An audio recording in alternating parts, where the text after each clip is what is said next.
આપણે પાઠ કરવા બેસીએ અને કોઈ પૂછે કે તમે જે બોલ્યા છો એનો અર્થ શું છે, આપણે સાંભળીએ છીએ, બોલીએ છીએ, ગાન કરીએ છીએ, પણ સમજતા નથી. તો એ જ પ્રકારથી સુન્યો તો સહી પર સમજ્યો નહીં, એ જીવની પ્રારંભિક અવસ્થા છે. અને એ જ દમલાજી જ્યારે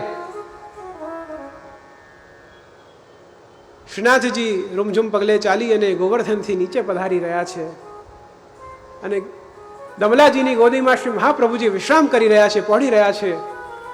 અને જેમ શ્રી શ્રીનાથજી પધારે અને શ્રીનાથજીને હાથ કરીને દમલાજી રોકી દે,